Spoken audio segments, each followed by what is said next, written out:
नमस्कार। भोजपुरी में एक फ़िल्म रिलीज़ हुई है इन दिनों। इस फ़िल्म का नाम है बड़की दीदी। भोजपुरी की ये बड़ी शानदार फ़िल्म है और किसी बड़े स्टार के ना होने के बावजूद भी ये फ़िल्म यूट्यूब पर लॉन्च होते ही, रिलीज़ होते ही हंगामा बरप गई। केवल 5 दिनों में ही बिना किसी ऐड वगैरह के ये फ़िल्म 1 करोड़ से ऊपर व्यूज़ ला चुकी है। आजकल आपको देख रहे होंगे भोजपुरी में कि कोई भी फ़िल्म सिनेमाघर में नहीं लग रही है। बड़े स्टार की फ़िल्में भी कहीं किसी तरीके से लगती हैं। इसके बावजूद बड़ी फ़िल्में भी इतना रिस्पॉन्स नहीं देती हैं बिना ऐड के जितना इस फ़िल्म ने दिया है।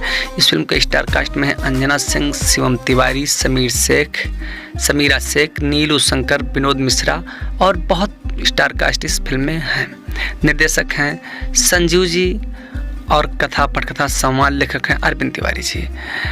फिल्म पारिवारिक है, बड़की दीदी जैसा नाम है वैसे से लग रहा है कि ये पारिवारिक फिल्म होगी और इस पारिवारिक फिल्म होने के नाते इस फिल्म को बहुत ही यूट्यूब पर देखा जा रहा है, क्योंकि माताएं बहनें बाहर जाकर नहीं देखती हैं यूपी बिहार में, इसीलिए सिनेमाघर में फिल्में लग नहीं रही। लेकिन यूट्यूब पर काफ़ी अच्छा रिस्पांस भोजपुरी फिल्में दिख रहा है भोजपुरी फिल्मों का जलवा यूट्यूब पर।